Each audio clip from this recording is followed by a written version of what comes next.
Hello, everyone. I'm Isidora from Developers Lab, and thank you all for joining us today for this workshop, Mastering Game Dev Buzzwords. Is it right? Let's say that that's going to be one of the topics that I want to talk about today. Yes. Yeah. Okay. Matt, you can take from now. All right. So, welcome everybody. Thank you so much for joining my inaugural TED Talk, apparently.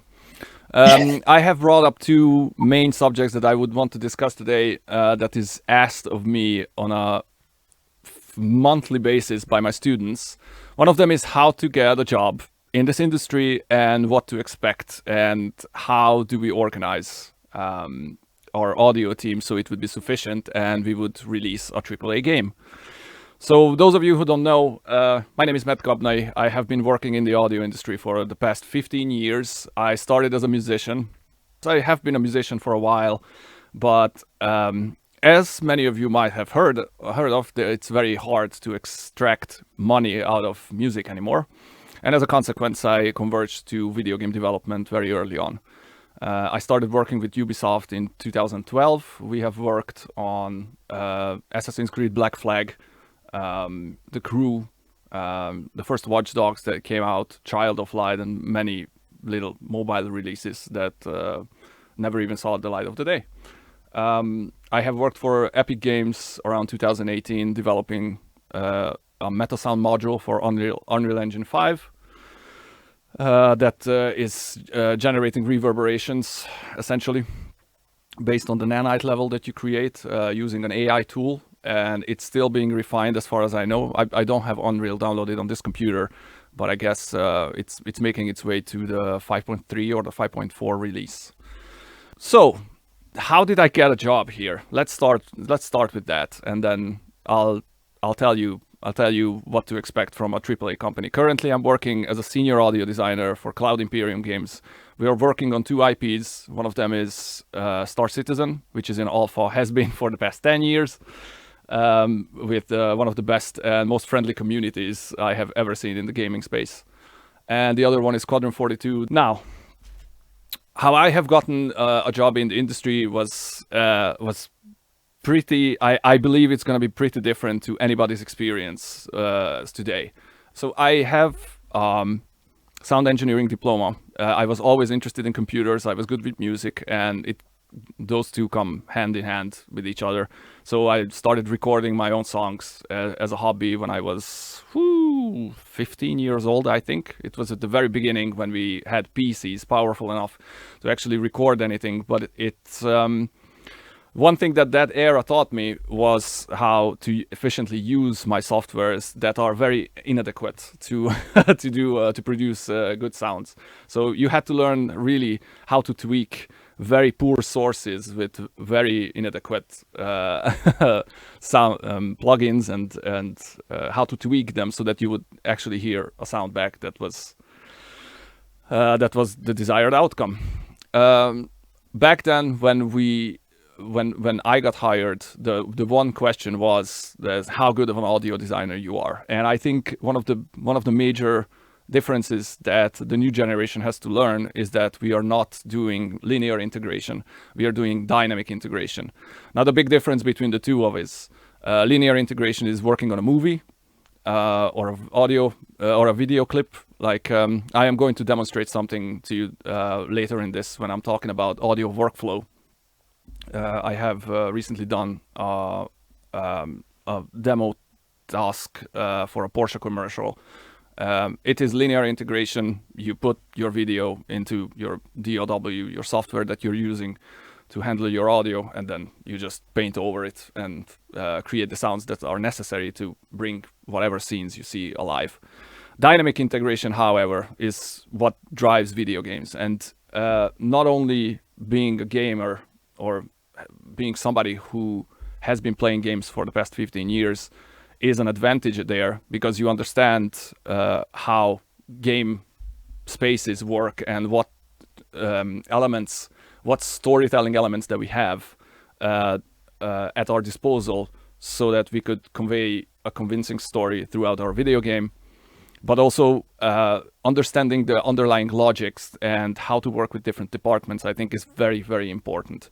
Dynamic integration means that there's just absolutely no way to test everything mixing and mastering wise, because your game will provide opportunities to players that you would never think of, or that you don't have the time to test for, which means that anytime you create an asset, like let's say I'm creating an explosion sound, I have to think about every aspect possible and prepare my asset and prepare my integration so that it would be compatible with the game at all moments.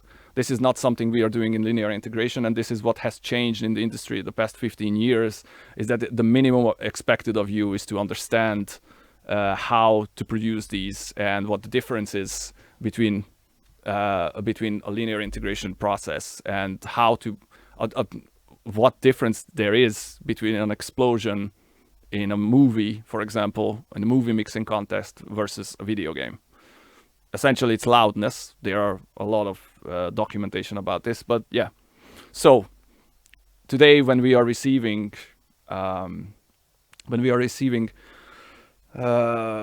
job applications, because we were hiring very condensedly for the past 8 months, I have received like maybe 80% of what I have seen is weekend DJs, which there's nothing wrong with that, but I want somebody who understands what a middleware is, for example. We are using specific software. Currently at CIG, we are using specific software to integrate our audio files into the game. It doesn't go through the editor. Now, back when I was working with Unreal Engine 5, the idea was that the user base building games through Unreal Engine should not have the necessity to use an outside software that not only costs much, there's interfacing between the two that can be problematic, but also like, let's build meta sound to the point where somebody just pulls in an audio file and it would actually work exactly how you imagine it, which would speed up the whole workflow of it. So a couple of things that I wanted to talk about when it comes to preparing an application for a AAA job or any audio job in the industry. First of all, how about we start with this? Let me share you my screen. Let me show you the demo reel that I have been hired with. I think that's going to be a good start, and I'll tell you what you're seeing. How about my entire screen?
Several green energy barrels have been left around from previous missions. Find them and destroy them.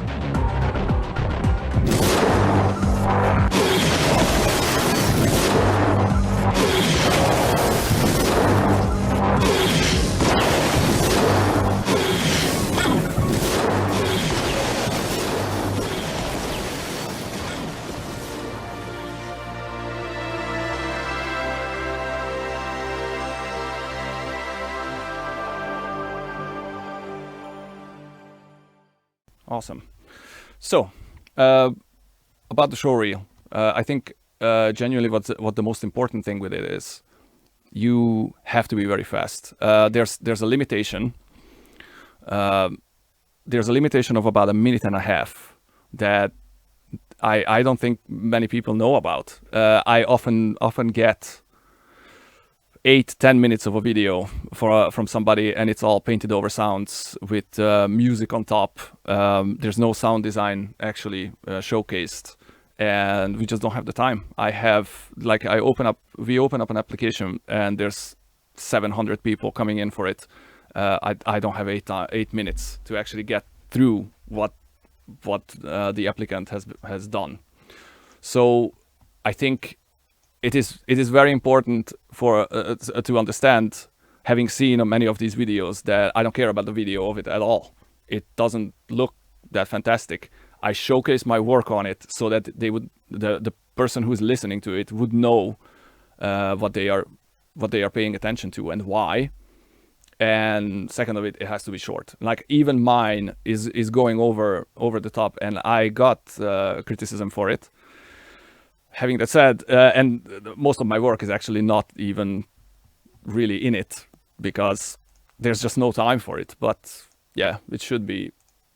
So it should be concise. Okay, so we will do this. So back to how to get a job. So how to prepare for this application. What we need is to be very straightforward, very quick, and offer more.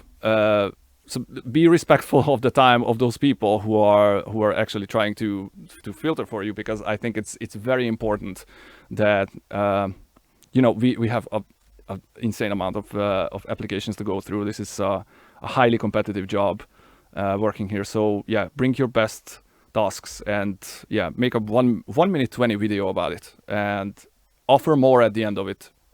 Links or a website, where if they are interested, so they could check you out. But if they are not, you're not wasting their time, and you don't get red flagged across studios or companies saying that this person has sent us 50 times their reel the last year, and they are sending it to everybody, and it lasts 8 minutes, and there's nothing interesting in it. There is such a thing in this industry as bad reputation. So I think we should prepare to avoid that. The other thing that we are checking when it comes to the video or anything like that, there are loudness standards. I'm not exactly sure if anybody is aware of this. When you are making a game, when you are working on a video, when you are making any kind of media, ever since the loudness wars have ended in sometime around the 2000s, mid-2000s, I think, we have loudness standards set by Sony. If your video is not compliant with the standards, I'm automatically throwing it out, which means that you don't understand what standards we are working for. It is an easy to find documentation on the internet. It's a bit dry to read through it. That's why I have had to read through it a couple of weeks ago, because we are currently redefining our loudness standards also for both of our games. And one of the things I noticed is that whoever wrote the document had also jokes in it, because they were bored out of their minds just so they would state all the numbers and everything. So. And it is boring to read through, but unless it's compliant, I wouldn't be personally interested, and I know that most of the companies that I have worked for wouldn't be interested in anything that we do unless it's compliant with the standards. I think the other thing, what we are looking for, if there's how we prepare for a job interview, for example. So let's say a recruiter reaches out to you, or you send away your application. So you would be an audio designer somewhere. It goes well enough so that you would have the first interview either with the team or one of the leads or somebody who is from the audio team. I think one of the reasons why they have hired me here is because I told them that to me, the absolute most important thing when it comes to working on a game is that my team would feel good coming into work. Which is a very difficult thing to say, because for most video game development companies, the most important thing is the investor. and the investor is always pushing down on harder deadlines, which leads to crunch. You guys are mostly programmers, so I think most of us understands what crunch means is that you are working 10 to 16 hour days just so you would finish your work on a deadline, and it has unforeseen consequences, especially health-wise, and especially if you are getting older like I am. It is not fun crunching, and very often people leave a company after having crunched. Like, there are companies that are notoriously known to push their employees as much as possible, and I wholeheartedly disagree and disapprove of this aspect of video game development. I think my team has to want to come here wanting to work on the game and enjoying as much as they can of the process, because it is tedious and it is problematic to work on a video game. I'm sure everybody here knows that. So, but if they don't even want to come in, then we are going to have a problem beside that. So I told them that I think mentoring is very important, and I think taking care of your employees' mental health is absolutely necessary, because audio is the last thing that is the video game that's the last thing on the video game development chain. I will talk a bit about how a pipeline is working, which is essentially the list of things and how audio is being integrated into a game and how do we plan for it and everything. But the thing is that audio is very, very much at the end of it, which means that if a programmer or if an environmental artist is 3 months late with their work, they still submit it during development phase. However, if I'm not getting a level and at the right time, and I'm getting it 3 months late, I'm going to be 3 months late at best with my production, and that's gonna cause 3 months delay on the game, which is very, very rarely tolerated by by any kind of publisher. So, not only being very respectful and trying to find solutions and offering solutions is one of the things that I advised almost everybody. Be a team player as much as possible. Try to understand that we are only developing a video game, so as much as it can be painful and problematic and it requires creative solutions and it can be taxing for many reasons, it is just a game. We are not mining coal. We are not in sweatshops somewhere on the other side of the world, slaving our butts off. We are developing a video game, and essentially no one should die during the development of a game. So I think nobody should in the team either. They have to get along. And when I'm interviewing somebody, one of the first things that I check up on is how well do we get along. You need a bit of social skills. Be prepared to talk about your journey. What would you like to work on? Do you know all the aspects of video game development when it comes to audio? Do you understand how we break it down? Like in our game, for example, I don't know if many of you, please write it in the chat if you have played Star Citizen. I know Puppet Master has, because I met him personally. Otherwise, for the rest of you, I don't know. But how we break up the game when it comes to audio content is that we have ambience teams, we have vehicle teams, we have UI, dialogue, what else?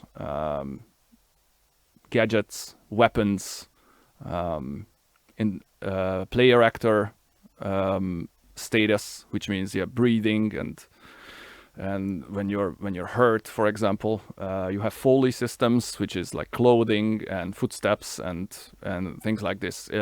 When I have a junior applying for a job here, one of the things that we check on is that do you understand how we break it down, and which ones would you prefer to do, for example, which ones are the one you're good at, what would you enjoy, is essentially what I'm saying.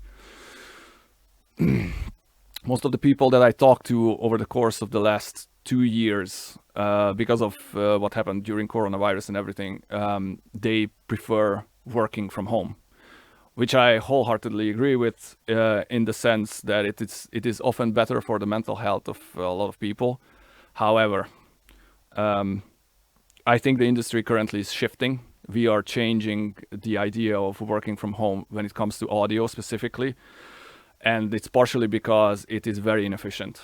If you need to talk to somebody, it could take a whole day to be able to reach even your teammates, because they are not in front of a computer, because they are recording something, because they are working for something else. We are using a lot of full screen applications, and you just don't see the notifications or something. And if I need something, I'm in the office right now. I just go up to the 8th floor and I knock on the person's door, whoever has ownership of whatever I'm working on, and just asking the question. 5 minutes later, I have my answer, and it's just more efficient. So most companies, I believe, currently would prefer you working on site. It has its advantages, like I said, efficiency. However, I think most of you are from Montenegro or from the area, and there's a lot of smaller indie dev companies who are looking for remote audio solutions. The problem is that as a developer, if you're not coming from the audio side, what you have to clearly define is what you want to hear, which is always, I think, a very difficult conversation to have, because we are trained to try to decipher the words that you are using, so we would understand what you mean when you say, I want it to sound big, for example. There's tons of ways of making something sound big, but not all of them is applicable for video games, for example. So understanding the vocabulary, for example, when I try to hire somebody, whether they understand the vocabulary of programmers, how well they work together, do they understand that very often developers have different personalities that you have to adhere to. I think it's an important thing for me that, again, the sanity of my team. So what you could expect as a difference is the bigger the dev company becomes, very often what I saw is they are becoming less and less flexible.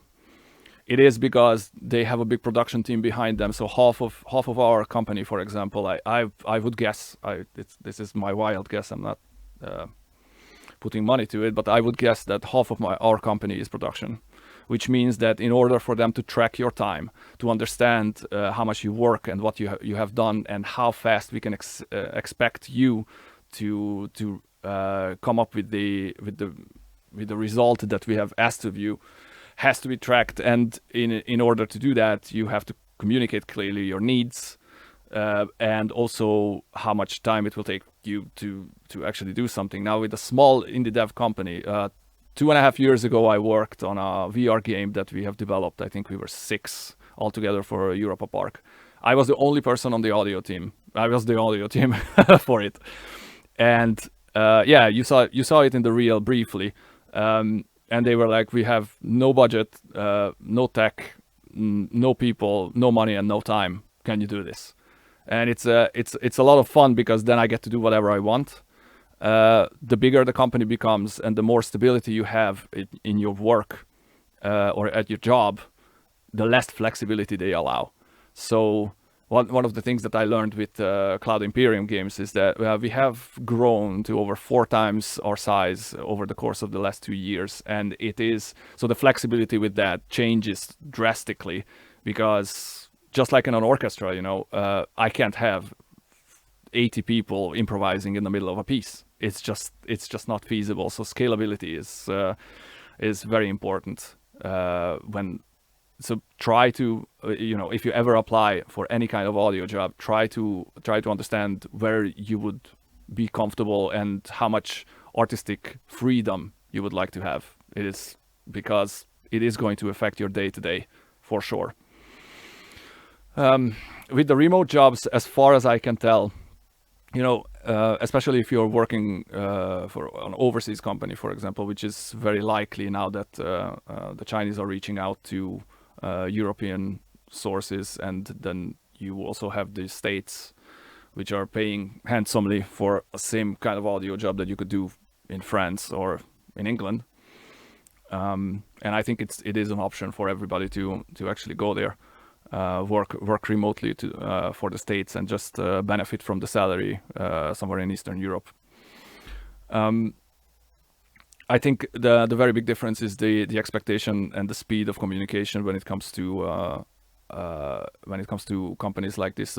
My problem with the remote work is that there's very little guidance as far as I saw it. Obviously, companies differ, but there's very little guidance that you get, so you have to be really skilled immediately at consuming information about how the game engine is working if it's not something that you can access before you actually get hired, or to understand that there's very few people that you can actually turn to immediately, especially if you're working from a different time zone when you have a problem, which can get quite frustrating. And I think one of the ways to prepare for that is to try to understand as much from the game development space as possible. Understand what a collision mesh means. Understand what I don't know.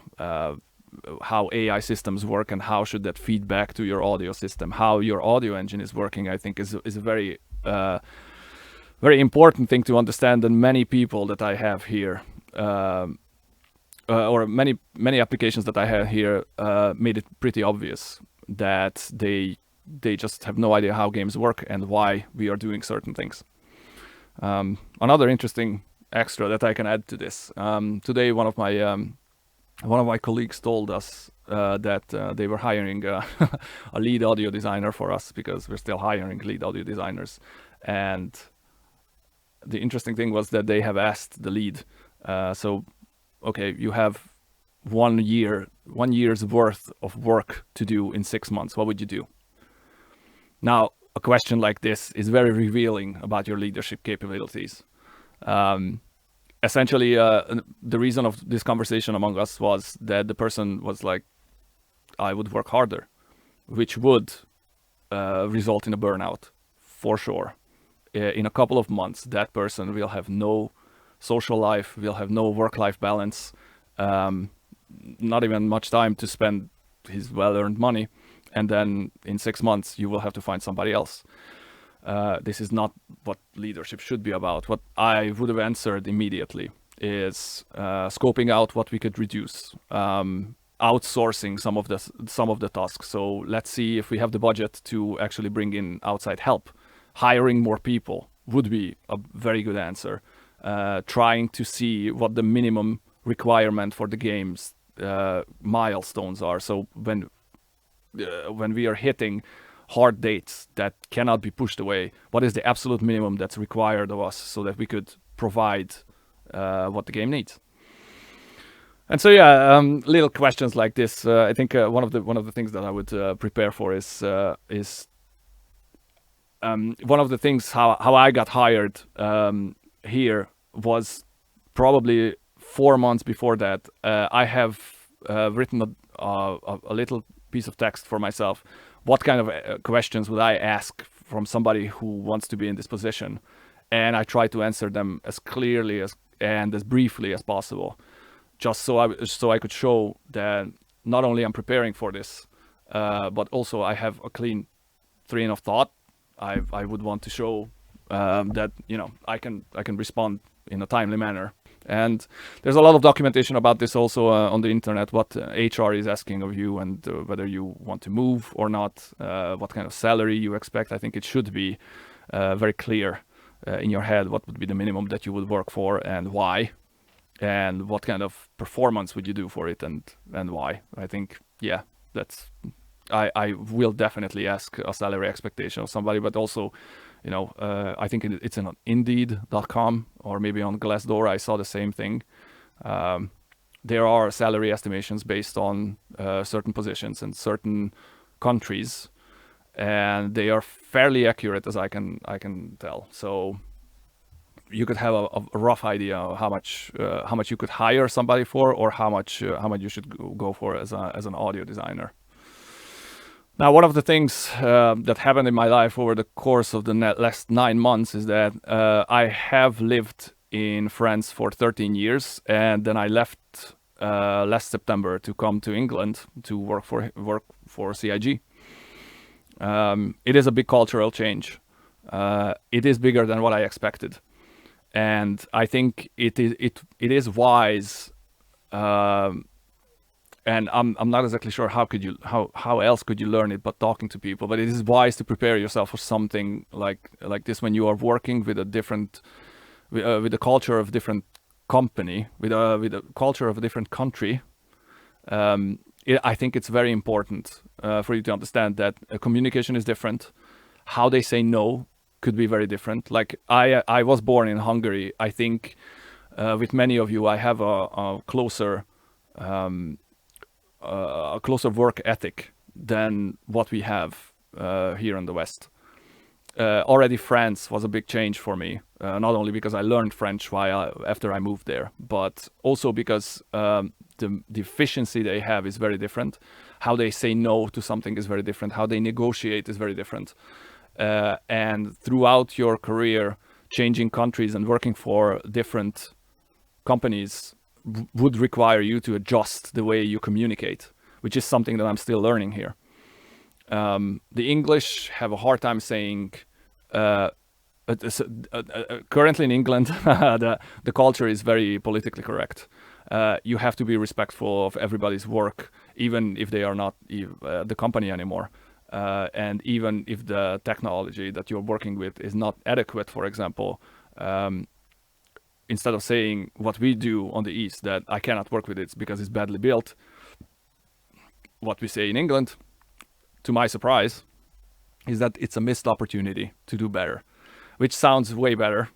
And it is, I think it is contributing, in their heads at least, it is contributing to the well-being of the team. There's no place to be very confrontational here, which was new to me, and I would be surprised if it wasn't novel to anybody who comes from the East. So yeah, keeping your job, I think genuinely depends on how you communicate, not only what you produce and how. We are working on a legacy game, which technically means that we have tech that we have built for the game and for audio that has started over 10 years ago. This is problematic very quickly because you have a lot of pieces and elements that are halfly implemented, that are broken down and not working, and it is hard to investigate why and sorry about that, and what you should change to make it work again. Bug fixing becomes a problem. Sharing assets becomes a problem, and then you are using software that is sometimes a decade old. And it still has to provide you with a AAA experience. And those are important to learn.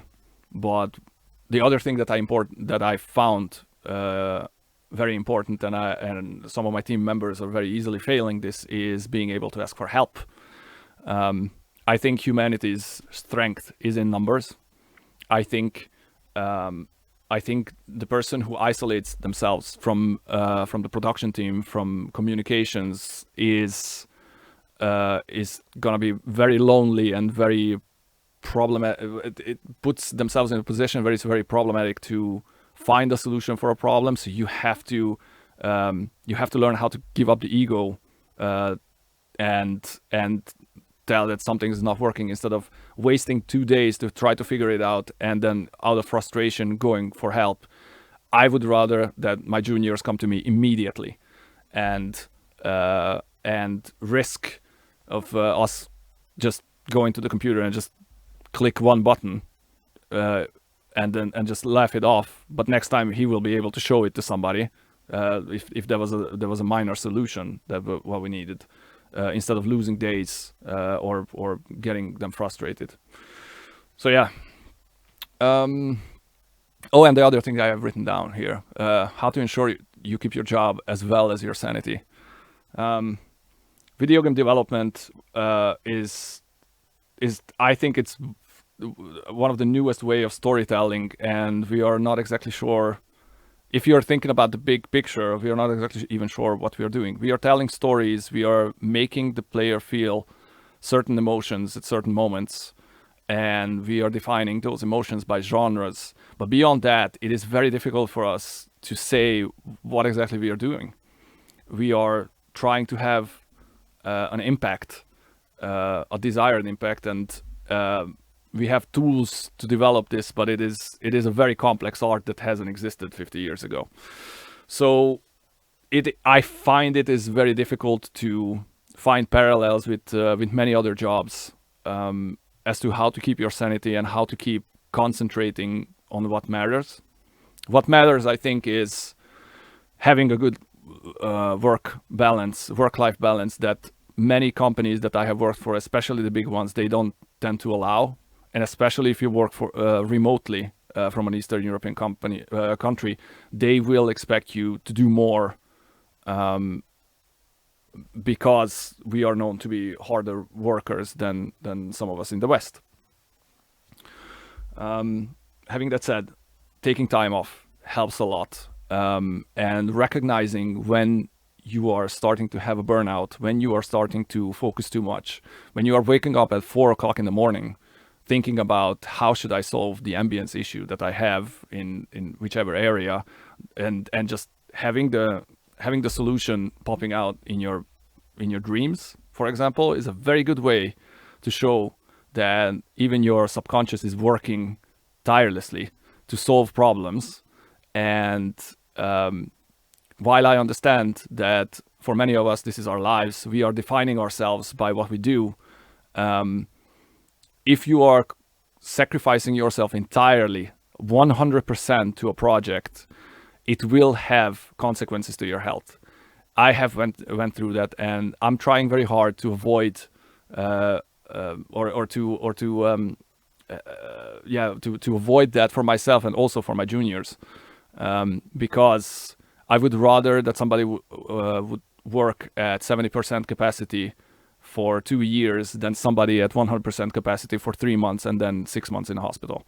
It's not worth it. Learning how to slow down, I think, is very important, and learning how to take a step back sometimes is very, very, very important. Yes. So, jobs in the audio industry, it is, like I said, it's very competitive, and I honestly believe it's very worthwhile working here. For example, it's very worthwhile seeing a game come together that you have put 3-4 years into from your life, and sacrificing so much and all the attention and everything, and ours is coming together. So it's a very satisfying experience seeing the things that are working together. But at the beginning of it, this is not exactly like this. Juniors very often are surprised how much it takes for everything to come together at the last quarter. So be prepared to work under stress and to be able to step back at least on your free time from it, because it is just a game. So yeah, I keep telling that to everybody in the team, and they are very happy with that assessment. Having that said, the second subject that I wrote about, because I get asked all the time, is how to structure and organize a hierarchy of an audio design team in a AAA company. Now, most of you, I think, have developed something outside of a AAA company, probably. This is how we all start, right? Trying to develop on our own and then see where it goes. You have the utmost freedom, but you don't have the right tools, you don't have the right structure, and when something is not working, it's on you. Very difficult to find answers to anything. A AAA experience is exactly the opposite of it. Like I said, the liberty you have, asset creations and everything is very little. Often 3 months after you shipped something, after you submitted something to the game, high-end leadership comes back and they don't like it. You gotta change it. You work on it again, and it's it's not a very satisfying experience, but it is what has to be done in order for us to convey a coherent message. When there's 2,000 people working on the same game, not everybody gets their voice, and it is up to the employee to understand and to accept the level of liberty that they have. So I very often advise against juniors to go through a AAA company immediately, because the younger you are, the more creativity you have, the more wish to explore you have, I think. The less also you don't know how to do research and development on your own because you don't have the practice on it yet, and so it's inefficient, and those things are not really well received in a AAA company. They have deadlines and they have a massive budget hanging over their heads. So organizing a hierarchy, a proper hierarchy for a team like this is essential. What we gotta understand with the buzzwords of it is that, so how development companies of this size work is that they have strict pipelines. Now I have a very brief graph that I have taken off of one of our pipelines. It is way too small for you to read anything because I can't give away company secrets, but what it looks like is something like this. We are starting from, I don't know if you see my cursor. What you see on the left is where we are starting. This is our pipeline to create a vehicle. This purple block that you are seeing here, that's sound effects. Now, as you can see, somebody is coming up with the idea that they are going to create a vehicle. They are bringing in all the departments, and in production phase, the very last thing that actually joins in is sound effects, which means that all the pressure of delivering on time is always on the audio team.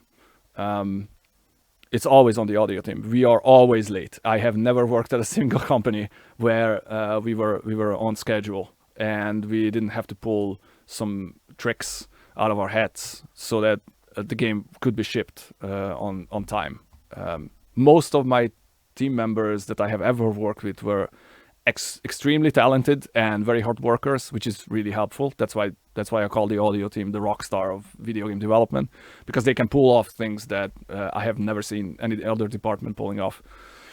Anyway, so we have a scheduling phase where the last thing is the audio, and then we have a white box phase, for example, which means white box means that you have the model of a ship or an environment or a weapon or anything that doesn't have textures. It has a rough idea of how it should be. It has minimum functionality, and it has rigging on it, which means that it has joint elements on it that can tie any kind of audio up with animation, up with a trigger, up with I don't know, an area shape for an ambience. It has to have some kind of element that triggers an audio event. So, and look at how late it even comes into the picture. So this is the white box. We are just putting audio in it like halfway through the whole thing. And then you have gray box, which means it's a lot more detail, still no textures. Audio is not even present on it. Now this goes on for 3 more slides. This is a pipeline. Essentially what it describes is in what element every single person or every single department should come in. Where are the checkpoints? When is a checkpoint where we are not going back, even if we know that one wrong decision has been made. Because any kind of modification, for example, so one of the reasons why there's audio here at all is because I started advocating for it. Because in the vehicle pipeline that we had a couple of years ago here, audio was on the last box, and I kept telling them that, you know, if you want to release something in a timely fashion, if we are involved from the beginning, I can create the assets without actually having to insert them into the game, and so we would win time, and we could check whether what the audio department has created is in line with the message that you want to convey with your whatever element is of the game.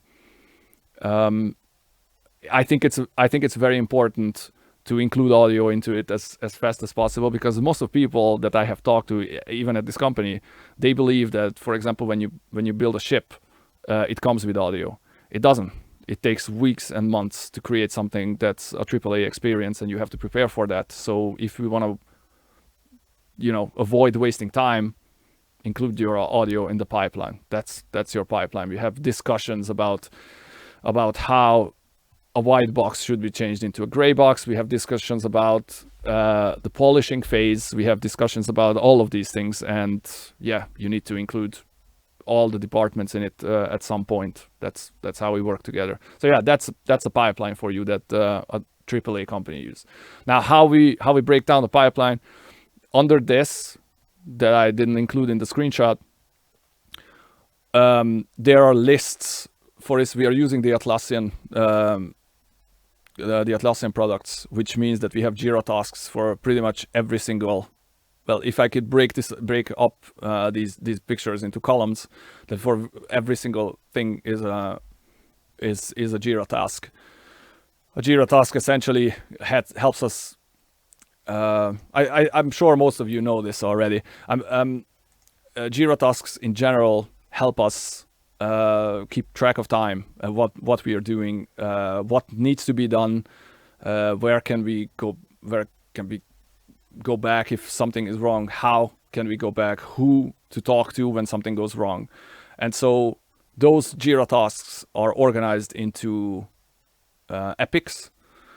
We call them epics. It's essentially so a milestone for a game would be then I want to hit alpha, I want to hit beta, I want to hit the golden disc, I want to master polish phase. That would be my milestones, for example. Those are that's the biggest increment that we have when we are breaking down how production is done on a video game. Those are broken down into epics. Usually, let's say in the vehicle creation team, we have an epic to create a cockpit. Once a cockpit is done, then we can do another pass on it. But how we have to break it down even more. So we have an epic that lasts, I don't know, a quarter, let's say 3 months or 6 months to create. We have to break it down into sprints so that we could catch when it starts being late. So the smallest increment that I have currently seen is a sprint. We are at CIG, we have 2-3 week sprints. I think it's a fairly good way of organizing something, because the worst case scenario, 2 weeks in, if something is getting late, you can already tell.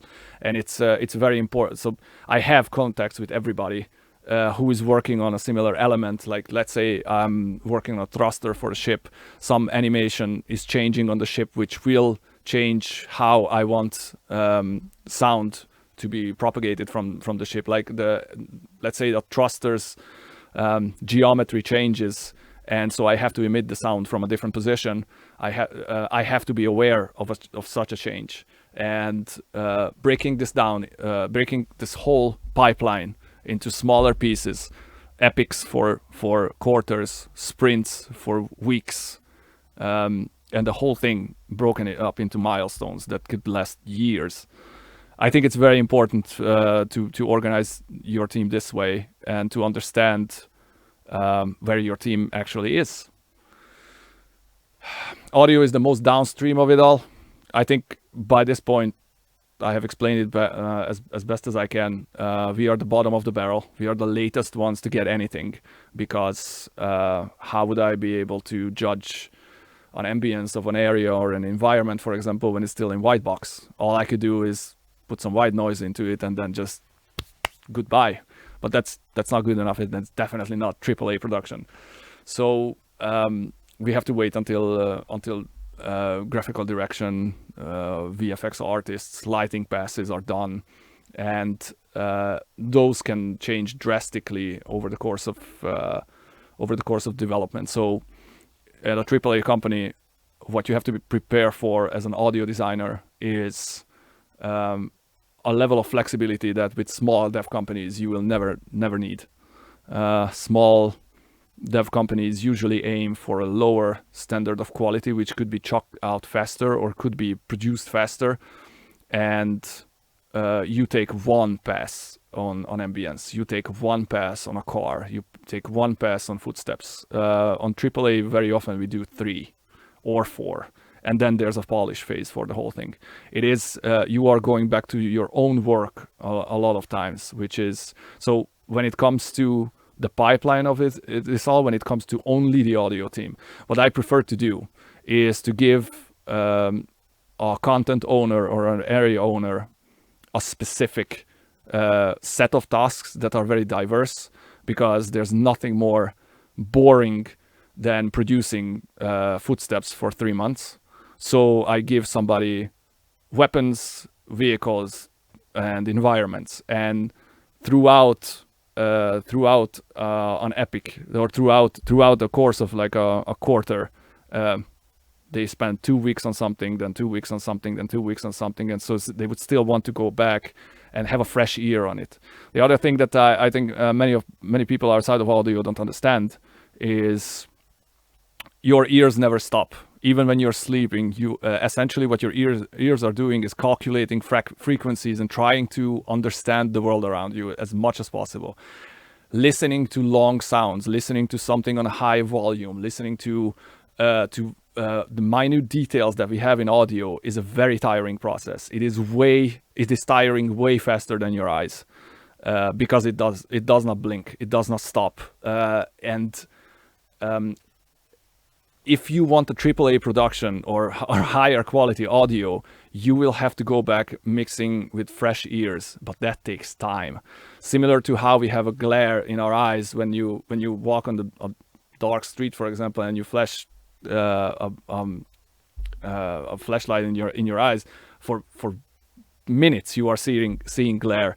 I think the same thing is happening with our ears, but it takes weeks to get rid of it, because you remember the emotion that you had while you created it, and you are not necessarily able to judge your own work that easily. So it is very important for me that when I organize a team, that they are constantly working on tasks that are very different from an audio perspective.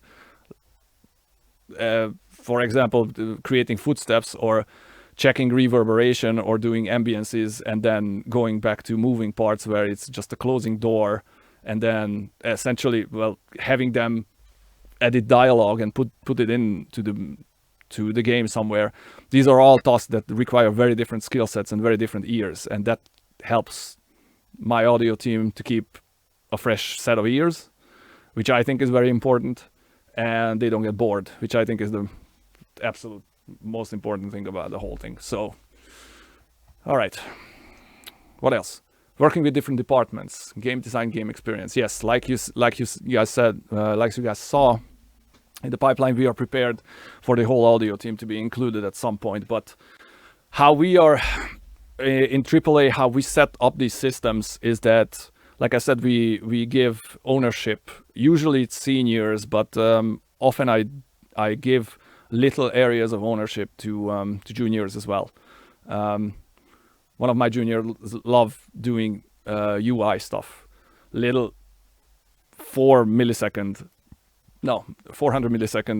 sounds, or 200 millisecond sounds. When you scroll through a menu and you hear a tick, tick, tick, tick, these are the guys who do it. It is tedious, and it has to be very characteristic. It has to be repetitive. It's a very interesting job for them. But what's very important for me is that they sync and they talk to the people who built the UI system as well. So clear communication, knowing who the area owner is on what you're working, and approaching them and essentially becoming friends with them is really helpful when you have an issue, when you have a problem. Just knowing the person as much as possible. I think it's a very helpful thing. Even if you're working remotely, just sending a message, just organizing one simple call, a video call, could help you out for 18 months without doing another one. So I know I'm very extroverted and I talk a lot very easily. Most of the people who are in the company aren't like this. And I would suppose that most people that I have met in my life are not like this. So I understand that it is complicated, what I suggest, but I think it's good. You have to have people. You have to know the person who is working on whatever you're working on at the end of it. So another thing, working with different departments, and so this is what I found to be the best practice to sync. Whenever you join a company, whatever part that you would prefer working on and whatever task you get, you see what other department works on it, and you just start reading up on their chat logs, talking to them and announcing yourself, like, hello, I'm gonna be the guy who does the audio for it. Can I see, was there a kickoff meeting about what kind of what kind of design we want, what kind of artistic direction we want to take. Is there anything that is expected of me? These are questions that are, I see some of the juniors who have been hired and whose first job is to work at CIG. They have a hard time formulating these questions because they believe that it is obvious, or it should be obvious to them, and they are not asking for help, which I think, like I said, I think it's a mistake. And you should always feel free to ask for help in any context, especially the first year of whatever you're working on, because you weren't there before. You might not know what the project is. You might not know where you can take artistic liberty. And I think it's important for you to know that. And the people who will answer those questions are from design, or from production. They are outside your team, and it's best to know them. So yes. Also, when you announce yourself, it is a lot easier for them to remember you when they are modifying something that has been handed off but changed against what should have been company policy. What happened to us a couple of weeks ago, I hope I'm not giving too much away with this, but our CEO is Chris Roberts. He after something in the game was handed off to us, he did a test on it. He didn't like it. He asked the department that created that asset to change it, which influenced our work. Now, if I wasn't this outgoing and I didn't know those people, they wouldn't have known who to talk to. And I think it's very important to be notified when something like this happens. So we had luck with this, but it is one of the reasons why we had luck with this is because, well, I have this beard and they recognized me, so they knew who to come to. I'm not advocating beside growing a beard like this, but it is good to be recognized when they need something from a downstream department. I wrote organizational tools, best and worst practices. So what we are doing currently, like I said, we are using the Office 365 products and everything from Atlassian. Jira tasks, Miro boards. That what you have seen for the pipeline was a Miro board. To better, we use the Miro board, I believe, also for concept art to be shared across the company, so you could actually access it before any kind of textural work, for example, gets done on a vehicle or environment or character or weapon. And it does help you to convey a mood better, or to understand what kind of message is expected of you as an audio designer. The worst practice that you could actually do within such an organization that I found is not logging your work. And whenever there's a review process going on that we are doing at the end of every single sprint, or at least at the end of any kind of epic that you're working on, there's a team-wide review, and there's a company-wide review, and then there's a review with your so first there's a review with your leads or whoever is senior to you, then a team-wide review, and then a company-wide review when the game is getting reviewed. I think the worst practice that you could do is not writing down what the information that you are getting, or not communicating properly what has been said in a meeting. First of all, because you can protect yourself in that case. If somebody misinterprets something, or you misremember something, then you could go back and start a conversation about that. And I have seen it many times that we are agreeing something in a personal meeting when I'm reviewing somebody's work, and I am writing it down, but it takes like a day for me to actually get to that task, and often they are not taking notes of it. They are, or the other seniors are taking somebody else's review, and they are not writing it up. And then there's a misunderstanding about what should be done, or there's no way for anybody to understand where to even ask a question if something wasn't clear.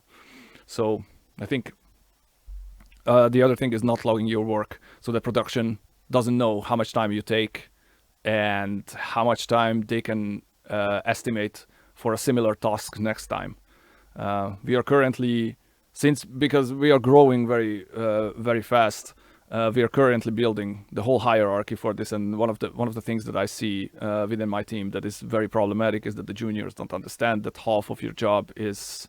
at least half of your job is the social element and the administration of it, which is not the most fun. It is as fun as paying taxes, but it is necessary so that you would be in sync with everybody else.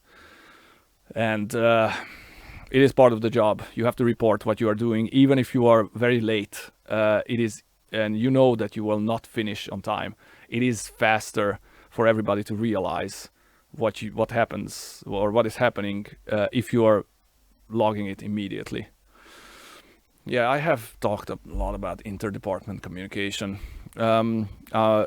By now, so 8 months into my tenure here, I know at least one person from every single department. So if I don't know who to go to exactly, because we are still like 1,000 people just in this building, and we have several studios across the planet.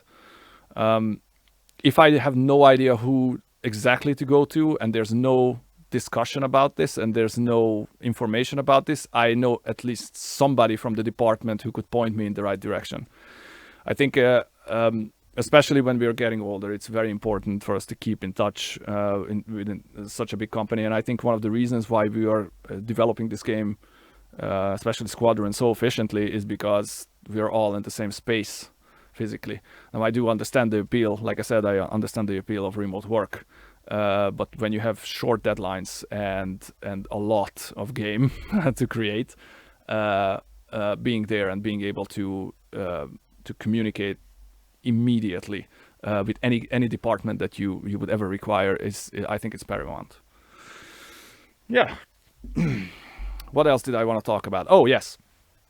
I wanted to show you something that I have worked on, and maybe we could discuss about the workflow. I wanted to talk about the workflow of my... this is not what I wanted to do. I wanted to talk about the workflow for audio so that you would see the difference that we have. How should I do this? I think I could do it this way. So I have gotten a video a couple of weeks ago. This is one project for 28 seconds. I just wanted to show you how the work of a senior audio designer looks and how it sounds. So I have gotten a video a couple of weeks ago. They wanted sound on it, and let me show you the video muted. I don't know what the frame rate is on your end, but it's a pretty nice video. Oh well, actually this makes sound. That's not what I wanted.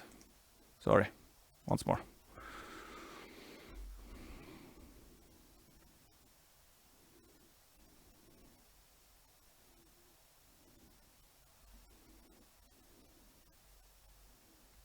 Now my workflow is so the workflow. What I mean under that expression is how I approach working on a video like this, or working on any asset. Essentially, is the same. Linear integration is different when it comes to the mixing and mastering aspect of it, but essentially on an asset level, which is just the audio files that I'm using, it is very similar. So what I am doing, as you can see, let me make this a bit bigger, just so you would see how I break anything up. That's not necessary. I have many auxiliary buses that I break up the entire chapter to. And so first of all, I start using. So what I do is at the top of this, what you can see is that I have. Let me show you the video at the same time, so you would actually know what I'm showing off.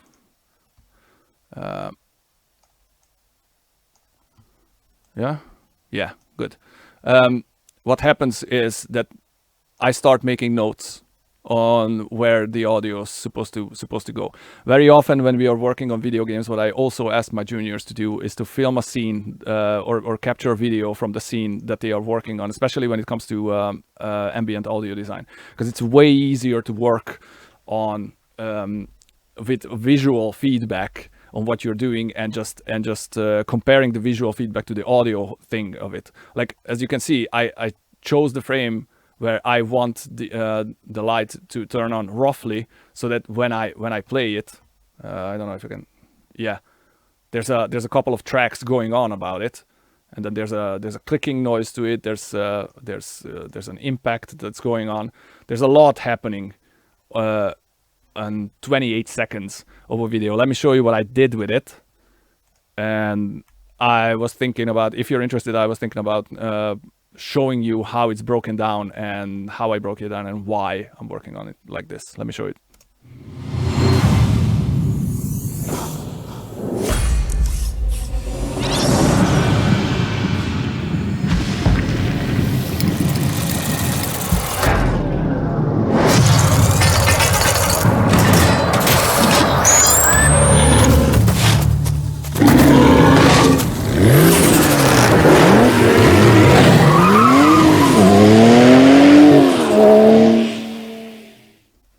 It's not very long, so I think it's an ideal demonstration of how audio design for this kind of content works. Now, first of all, what I did is I watched the video. I wanted to know what kind of message it wants to convey. In my opinion, let me just come back to see you guys. One, in my opinion, it wants to be charismatic. It wants to be big. It wants to be heard. I come from the Terminator 2 school of audio systems, where everything is layered upon layer upon layer, so that it would be more charismatic than real life. And essentially, I think this is what was required here. And then I start breaking up the whole. Let me just put this on the other side. Yeah. I start breaking up the whole project into key elements that I definitely want to convey, and I'm starting, with the small sounds. What you're not seeing in this project is that my first day went away searching for samples that I knew I wanted to use. I definitely need a Porsche engine roaring at the end, because, well, this video came with nothing. So I definitely needed some kind of buffalo or bull. I knew I needed skidding tire sounds. I know I needed scraping. I know I needed hooves hitting with different velocities, and I know I wanted to make it a cinematic experience, so I needed some stingers and some ideas for that as well. There's a couple of ways to go about it. For the juniors, what I always for those people who are not working at such a big company as we do, where we have libraries for these, where you can actually search and just things come up. All of us have heard of this huge instrument that humanity has created called the internet. YouTube is an immense powerhouse when it comes to sound effects. Before I came here, for example, I needed sound from a car that hasn't been produced over 100 years. We worked for a classic car museum, and I needed an engine sound for it, and somebody filmed themselves with their iPhone in the car that got restored, and outside of the car somewhere in Argentina. I just downloaded the video, extracted 4 seconds of the engine noise that I wanted, and we were able to use that as a loop so that you could actually reproduce the engine sound, which I think it is a fantastic way to work. Make sure that you are layering your work, because you don't want if I was to upload for this.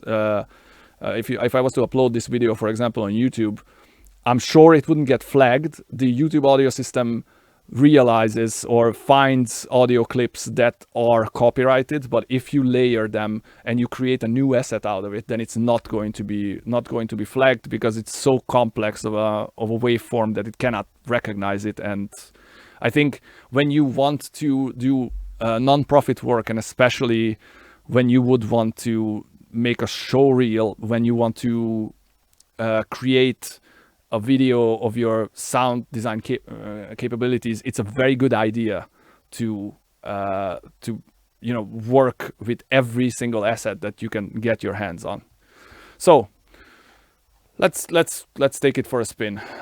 Stingers arises, that's the last thing I have done. So let's say I have a couple of hydraulics, a couple of impacts. Let's turn off maybe the mastering chain on the whole thing, because it is going to be problematic, and maybe that we can keep. Hydraulics, added extra is added extra. We have a couple of bubbling sounds. Okay, let's just do those. How many is that? 1, 2, 3. Yeah, let's just do those 3 categories that we are doing.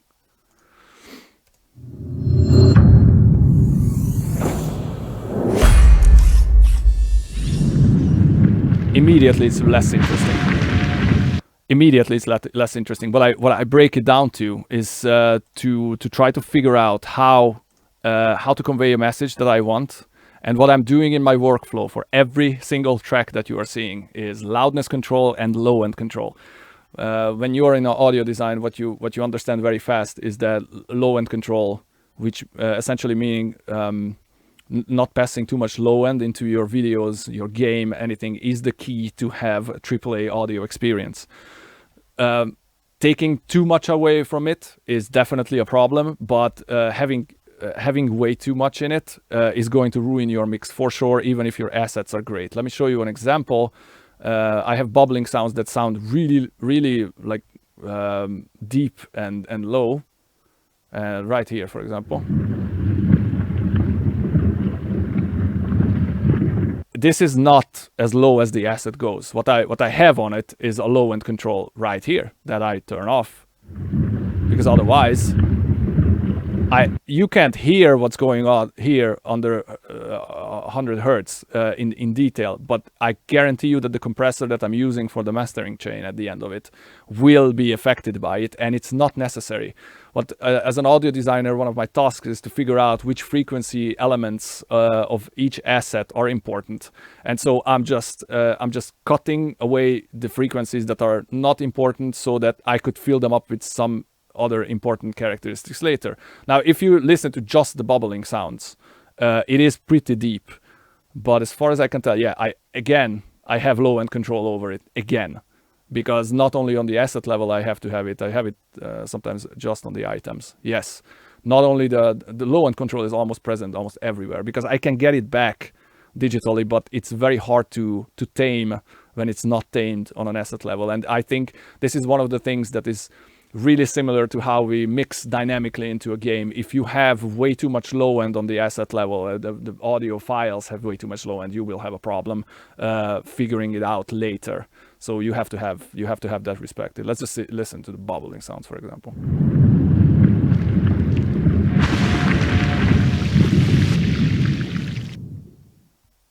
That's it. Doesn't sound too exciting, but let's be honest. How many is that? 8 tracks. Yeah, this one doesn't do anything. 8 tracks for it. It has storytelling to it. If I'm not showing the video, you would have a rough idea what's going on in the picture. Definitely it would be some kind of liquid. Definitely it would be something that is trying to be active and lively and coming alive. Let's see something else. What do we have? Mechanical ticking. Oh, those are nice. I worked a lot on these. Now I'll break this down. I don't know how much time we have left. Yeah. 10 more minutes. I'll break down as much of this as possible, and then we'll see about your questions.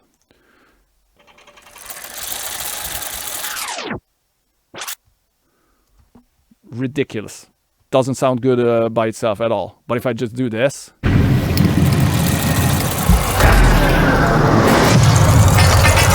it is exactly what's needed for the scene. The point is that if you're looking at the frequency spectrum that I have on the top, it is only working on the high end, on the high mids, high end of the whole thing, because I just wanted the ticking sound.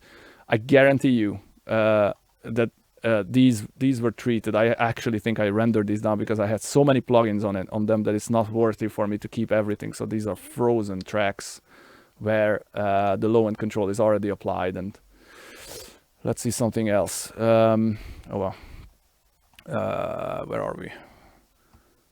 Bubbling ends. Well, very descriptive name, Matt. Thanks.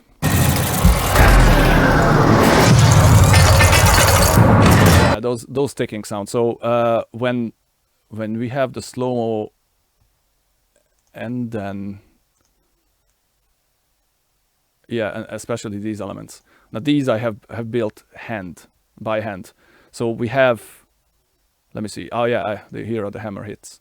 So what happens is that I have watched Marvel movies when I was younger, and one of the things that is absolutely exceptional about them is the sound work.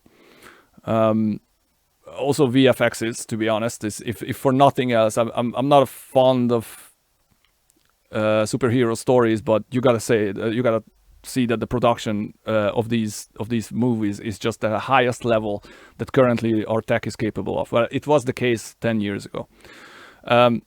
This part especially reminded me of Iron Man getting assembled, and I remember watching the suit fly onto Tony Stark's body and having all these impact sounds that are very difficult to produce. And I actually went around the sound designer asking what kind of samples should I even look for, because this does not, the suit does not sound like anything to me. And what I ended up using finally is I have found little hammering hits that I started to shorten. So essentially these were really, really long. I don't know if I can solo this out this way. Let me solo just one. No, this, oh yeah. Come on. Yeah, this doesn't sound like much. Let me make it, okay. Essentially these were like this. I have a length to it, and especially if I apply some kind of compression to it, let's say something like this. You can hear it. You can hear the singing note of it, which is it's appealing on its own. But what I have decided on is to not use it because I just needed the impact sound of it. So essentially, what happened? I found somebody hammering something on several occasions. I want all of these hammering sounds to be a different asset, so a different hit, because you cannot hit something twice and have the same audio coming out from the natural world. So if I want to keep it as organic as possible, I need different sounds for every single hit, and it came out with like this. It is really stupid, but if I use this in conjunction with the rest of the thing, you have the idea that there's something mechanic going on and something is attaching, and then I use it all together in concert. And you just get the depth of it because the clicking sound on the high and the hammer sounds are right there. Let me see if I, oh yeah, and we have small hammer hits that I actually kept the length of. Yeah, those help a lot. They're overdriven like crazy. Yeah, those four, that should be enough. You have length to it, you have character, gives a bit of a reverb to it, which I think gives character to them.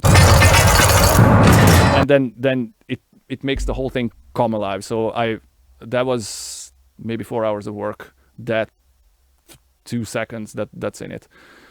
What else? Yeah, I have some animal sounds, obviously, because yeah, there's an animalistic looking thing in it, so which sounds pretty much like this. It's comprised of, somebody tell me how many tracks this is, from 120 to 29. So it's 9 tracks.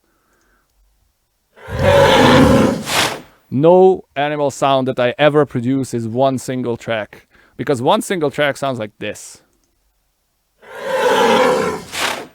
It's weak. It's not what I want. Yeah, it is a heavy sound, but it's lacking in character. So I think I have some low end added to it. Yeah, that's definitely not something that will come out of an animal anytime soon.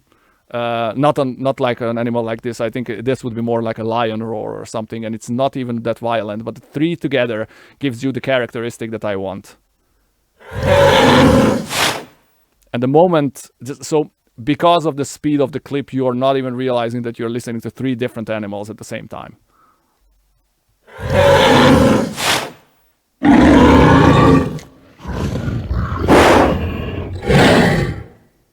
and so in context.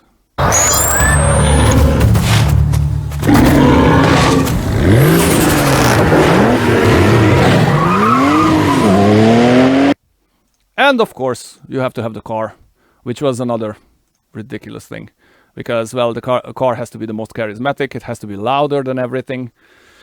Let's see how I broke it down. Yeah, that's gonna be the last one.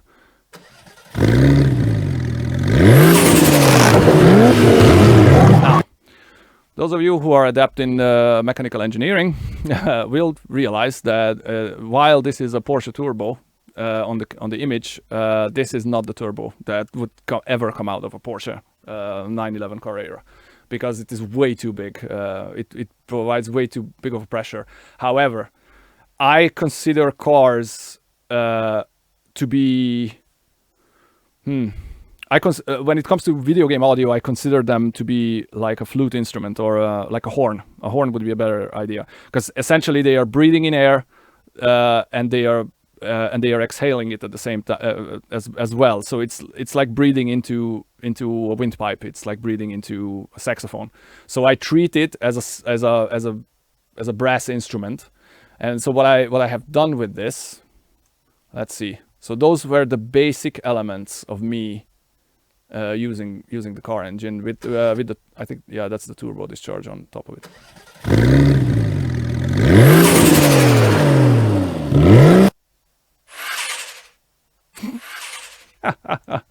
It is far from being complete. Then I have a different channel for engine and parallel compression. I don't know how many of you knows what a parallel compression is. It's essentially what you're doing is that you have one track that you want to make louder without breaking, without pushing the loudness over the digital clipping limit.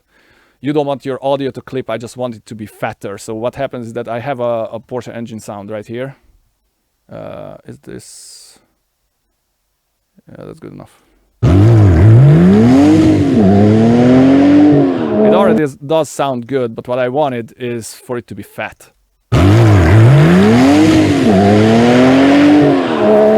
And how I achieved it is the very similar technique that we are using on drums when you are mixing black metal bands, for example, something that's very fast. What I did, this is not very descriptive for those of you who don't work in audio, but essentially what I did is that I filtered out low end and high end, applied an extreme compression to the mid end so it would come up higher, and then I organized it in such a way that the second track, by itself, it doesn't sound anything good, but the reason why I'm using it this way is so that, -8 decibel under the other thing.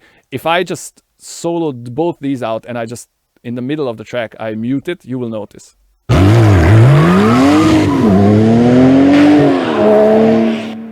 It's substantially louder because of this, and you still have the dynamics and the characteristics of it, which I think is very important. And then, so the rest of the engine extras and for the car sounds like this. I have.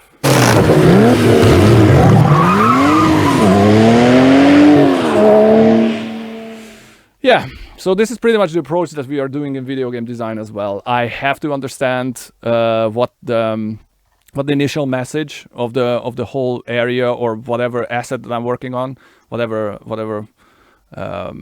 production I'm doing. I have to understand what it wants to say. I have to figure out what I need for it to be producible, I guess. And then I have to put those in order, make sure that it syncs up with whatever I want, which is, in video game terms, it's integration. And then I try to mix it, knowing that whether it has to be loud, whether it has to have attitude, whether it's a child's game and it doesn't have to wake them up in the middle of the night. So yeah, according to the artistic direction. Thank you. I think I have spoken enough for a bit of a moment. Does anybody have any questions regarding audio design? Anything you can think of?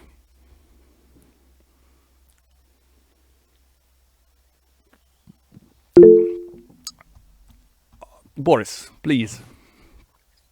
Hello, Matt. Hi. Thank you for this and everything. I wrote a lot of stuff, and it really helped me a lot because you were speaking about something that I really needed in my current stage of development. Awesome. development. So I wanted to ask you at the beginning of this video, you talked about the mastering standards and the loudness units and for video games. I know about it, and I know the mastering standards about when mastering the songs and mastering the films, but really I never ended up learning anything about the video games. So if you can say anything about that, it will be helpful a lot. I can, but essentially Sony has standardized this. It's not for nothing that Sony Studio games have the best audio. It's like if you listen to the first Last of Us, if you listen to anything like God of War, these have pristine audio quality because Sony is really hands-on controlling their things. But the document is online. Let me find it for you. Audio loudness standards for games. Right here. It's a PDF file. Ridiculous. Let me post it in the chat. Read this. It has every single answer. Answer that you will need. Thank you very much. Yes, of course. Let me open this. Yeah, this has all the sausage. Well, maybe not this one, but yeah.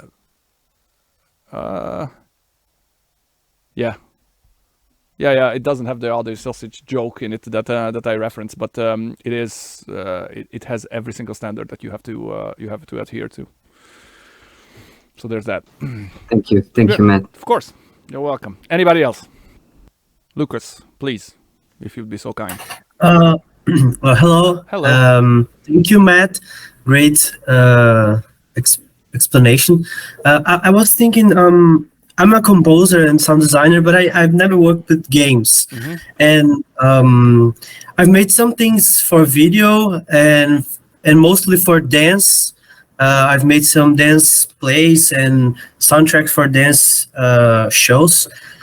And I wanted to start working with games. So I was thinking about this show reel you showed us. It was your production you made in your work, but I haven't got any kind of reference like this. So I was thinking, can I make something for example, a video that I could, for instance, use the video, but make my own sounds for some show reel? How can I get this first experience that I don't have? Great question.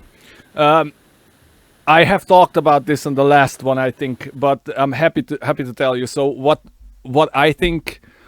If I was to hire a composer, like if I was to hire a composer, what I would want them to know is how to integrate this into the game. We are using middlewares very often to handle this, and to several of those you actually have access to. I don't know if you have heard of Audio Kinetic Wise. Let me find it for you. Even at this company, we are using this heavily.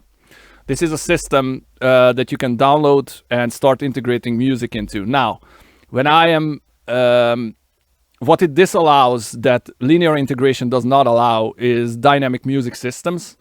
Let's say I have a real-time parameter control, or how Wise calls it, an RTPC, that is intensity of music. So you compose a piece of music, let's say 4 minutes, low dynamics, mid dynamics, higher dynamics, and absolute blasting everything out.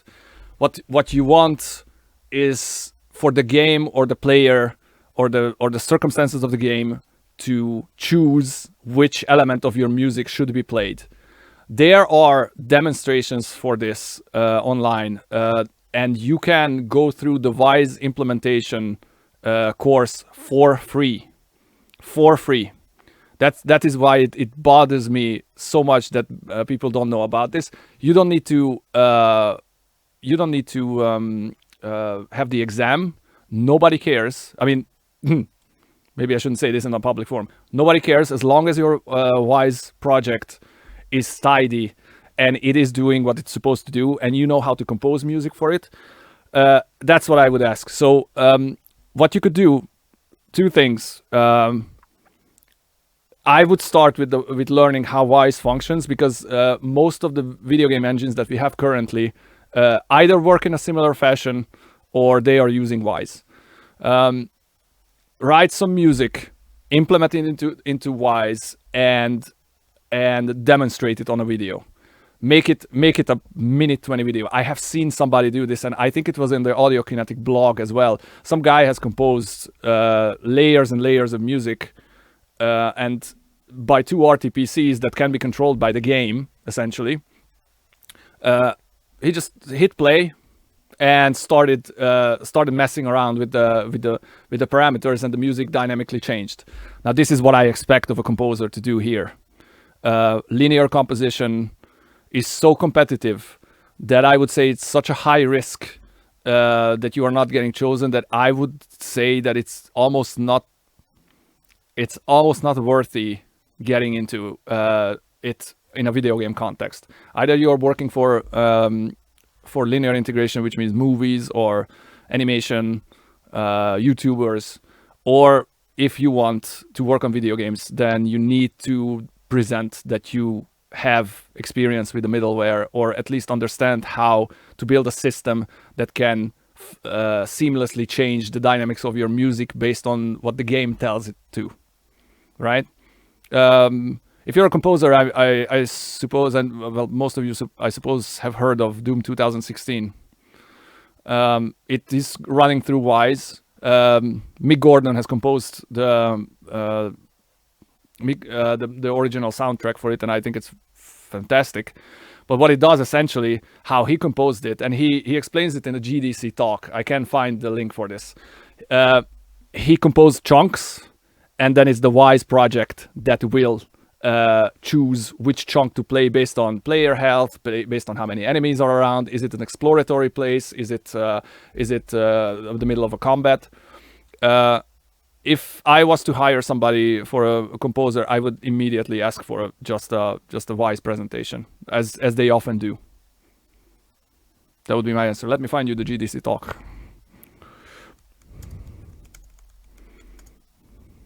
Anybody else? Did I answer your question? Is there anything else that I can? Yeah, that was very helpful. And beyond composing music, I have also made some sound design for videos like those you showed us, and I think that was really helpful. And I was, when you told us about the guy that loved doing UI stuff, I was thinking that I probably would like that, because I really like when I'm playing and I enter in menu and that kind of stuff, and the sounds that the menu makes really gets me. I really like that. Well, you would be surprised, but it is one of the most I think it's the most characteristic part of a game beside the video game music. This is, I might not remember all of the sound effects from the first Metal Gear Solid, but I definitely remember the menus. And because they are so short, it's like snappy one transient something, and it defines so much of the game characteristics. My issue with it is that I like long notes, and producing UI sound can be fun, like my juniors showed me. But like when you have 16 tracks for 400 milliseconds, I'm always flabbergasted, because like if you look at my sound design on the Porsche video that I showed, it is excessively big for 28 seconds, but they are doing the very same thing, and it does sound fantastic. So I think that's the way to go about it. Yeah, UI can be fun. I did not know that before I came here. Javin. Mic check. Yeah, hello. Oh, sorry, I was having audio issues. Sorry. So from what it seems like today, as far as sound designers, and we just talked about composers, is it really beneficial now to know Wise or Fmod or any middleware like that coming into video games? I would say it's absolute necessity. I will not talk to anybody who does not show some kind of proficiency in those softwares. Simply because there's... What about... Yeah.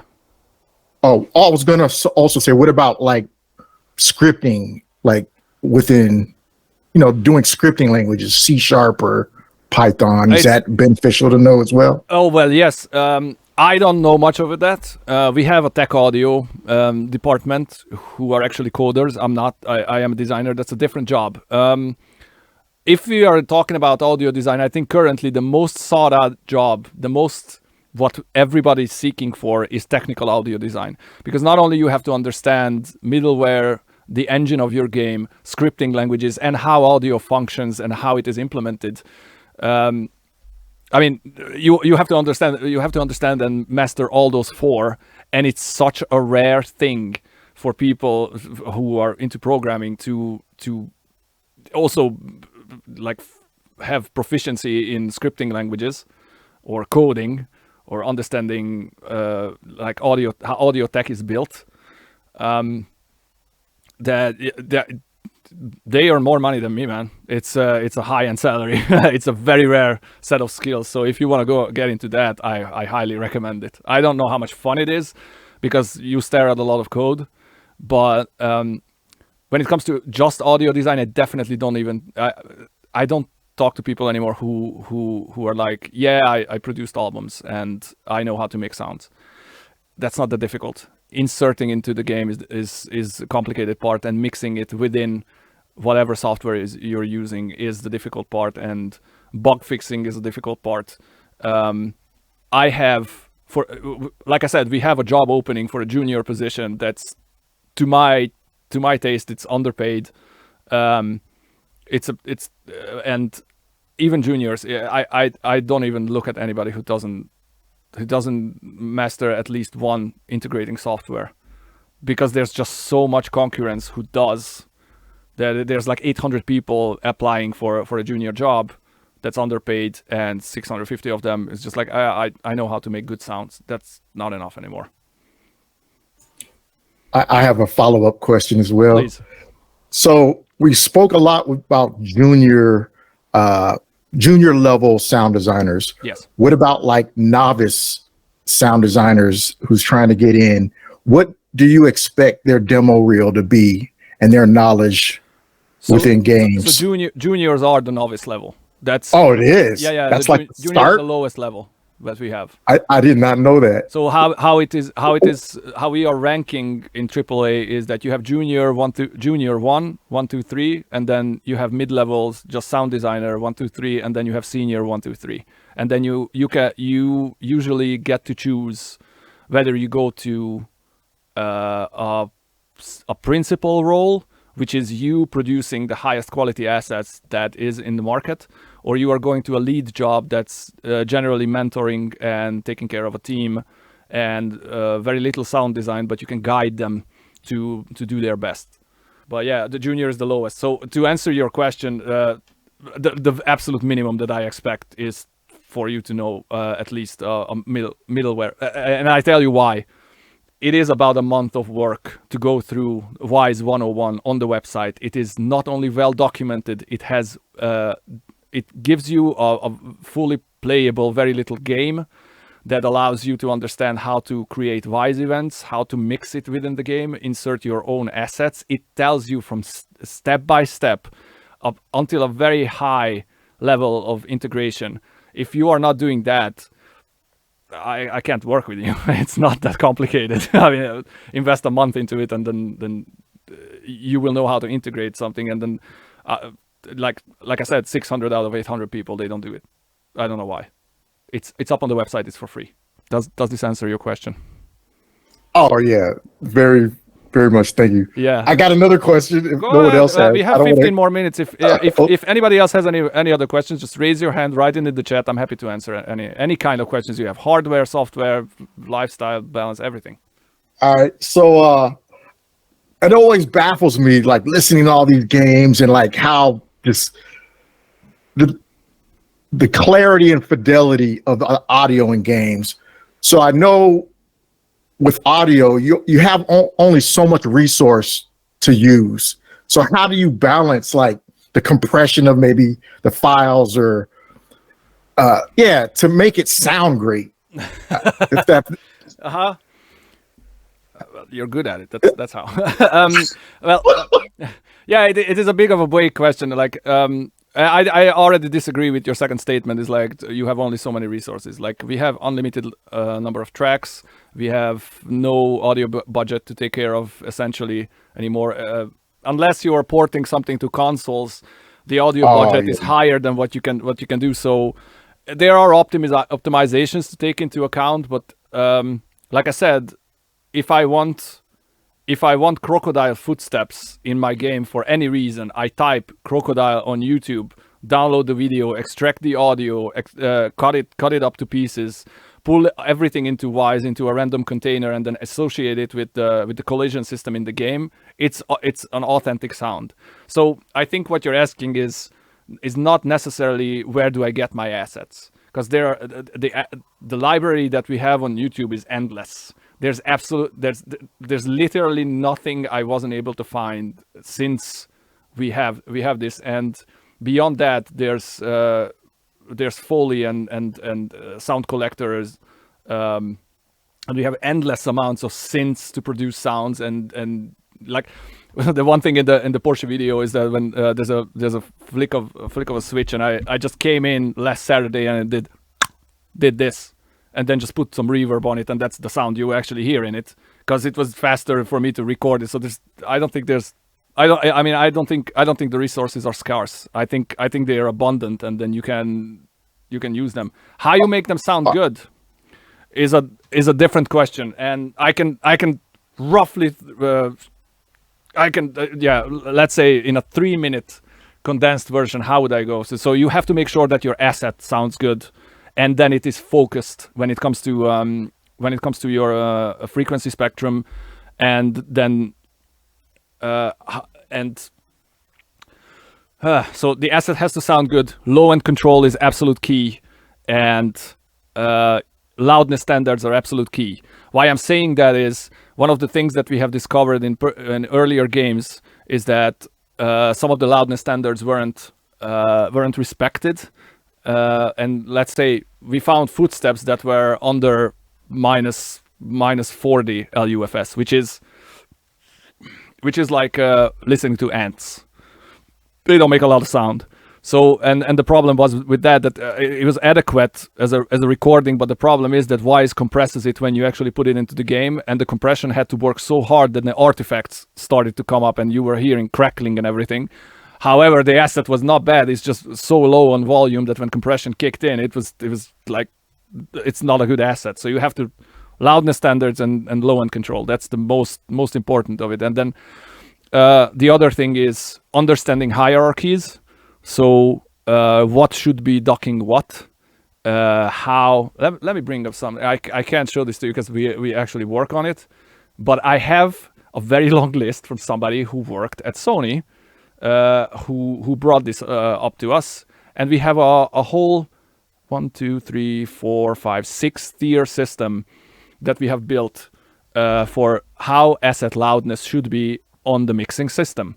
So it means that, like, I have decided when I came here and we started standardizing things, that ambiences, engine sounds, weapon sounds, explosions, footsteps, gun clicking, door openings, wind howling, everything should be in a conform sound level that we can adjust later on in Wise. So you could mix in Wise, but it means that when I'm importing something into the game, first of all, the compression, I don't have to take care of the different compression ratios and compression settings, because everything is an identifiable volume. And second of all, if I go through every single sound effect that I have in the game one by one, nothing is going to break my ear or going to be so quiet that I'm not hearing something.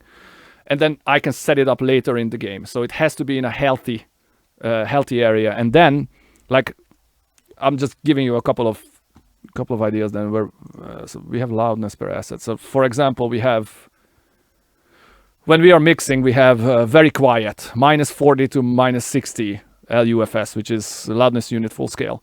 UI, vehicle ambience, character close should be to minus 40 to minus 60. And then we have a category like quiet, minus 28 to 40. We have spaceship vibration, character environment feedback, weapons, firearm UI, because we have those, spaceship atmosphere, stuff like this. These are quiet things.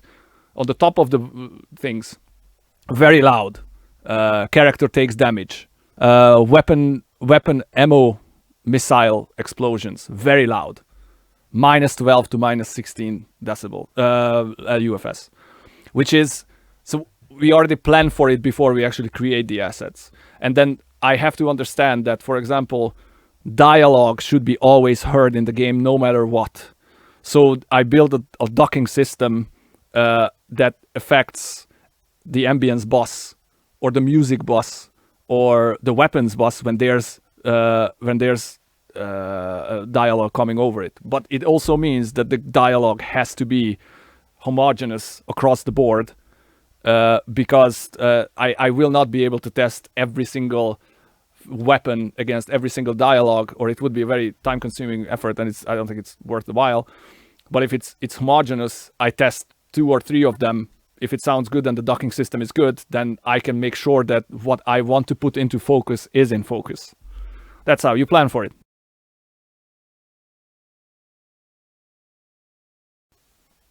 I got another question.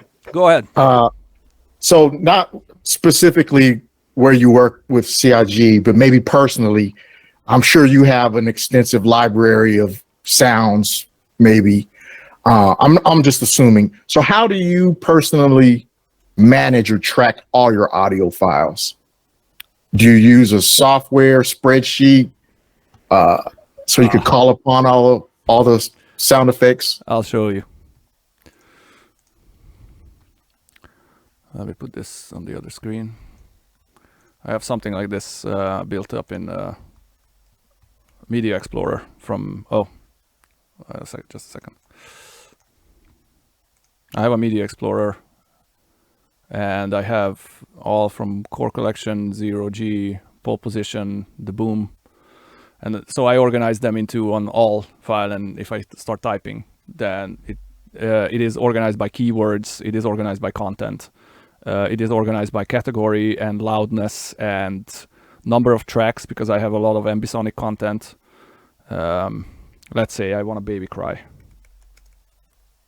How about I type it well? I have this much to choose from.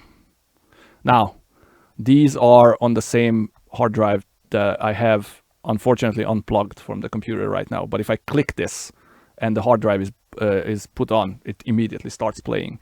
Some of these are very long. So yeah, I have, let's see, look at this. I have the description filled out. 3 months old baby boy crying and coughing at the same time. So I essentially that would be my answer. Baby cry, coughing, you plan for the whole thing. And it would come up. So yeah, it took me, I think, so I've been collecting sound banks like this, like libraries for, oh my God, ever since I started working on audio design, because it speeds up your work substantially. And if you bought these, they are essentially whatever you build out of them, the royalty is yours. They are expensive. Some of this, what I have in this library, this is my work computer, is the CIG is the owner. What I did is I just had it scan the entire hard drive that I prepared for this. It took maybe a day. And then, yeah, I did something else until it just run and scan everything. And now I have yeah. Reaper is awesome. I don't know if you guys use Reaper, but it's crazy how agile it is, and you get to do whatever you want with it. So yeah, just this is how. Cool, thanks. All right. Yeah. Anything else? Sorry, Matt. Just one more question. So, regarding the integrating middleware software, yes, you talked about it. So I wanted just to ask, since you are a senior, and how much, from your perspective and from perspective of your company, is necessary for a junior to know the integration? For example, the level of knowing, the level of, can I say? So I guess I understand your question. how much do you expect from junior to know? A wise 1, 2, 3, 4 set for sure. So you do those. They are up online for free. It's you watching a video and doing it with it. It's that easy. It explains it in detail how it functions. I want you to understand what naming conventions mean when it comes to whys, because searchability, when you work on a big project, I want you to be able to search and find the asset that is making a sound. I want you to understand how to connect to the game, which is explained in so the whys courses are written up like 101, 201, 301, 401 until the end of 401. That's the minimum requirement. But in all honesty, that's the maximum requirement as well, because so if I'm hiring a lead, I don't expect anything less. It's you can do it you can do all of it and master the software well enough in under a month. If a junior doesn't do that, then he doesn't want to work here or anywhere else for that matter. Yeah. Thank you very much. I started learning Fmod. Fmod is equally good. If you can do it's just I know whys. I don't know. Fmod is as good as yeah. It's just as good. So would it be easy to shift from Fmod to whys? Like it's I also saw some whys lessons, but I never took some courses from their site. I took from YouTube or. I wish their website is showing the videos on YouTube, so yeah, you just gotta follow it. I don't know if what I sent is let me just send you this. It's right there. So you go to this website, right in the chat. You scroll down. You see 101, 201, 251. Let's say 301, for example. You go through those. You click on watch related videos. You don't have to get certified because it costs money, and honestly, nobody cares. I want you to be able to understand how the logic is working. If you can reach the same thing with Fmod, to answer your first question, I wish I could tell you, but I never in my entire life used Fmod. So I have downloaded it once and opened it up once, and everybody keeps telling me that it looks more like a DAW. I heard that for our game, Star Citizen specifically, it wouldn't be adequate. It wouldn't work with Fmod, but it is a very popular software, and I think so many people are using it, so many projects are using it. Just use whatever works for you. That I don't know how the transition would be between the two. Audio kinetic wise reminds me a bit of what happened with Pro Tools, is that I think they were the first one to actually create a middleware that was adequate for bigger projects, and now it has its issues and it has its problems, but you can feel that it's something that has been has existed for over 10 years, and I think Fmod is a bit more modern in that regard. Both of them work, so if you know Fmod, then just make a demonstration in Fmod, and that's good enough.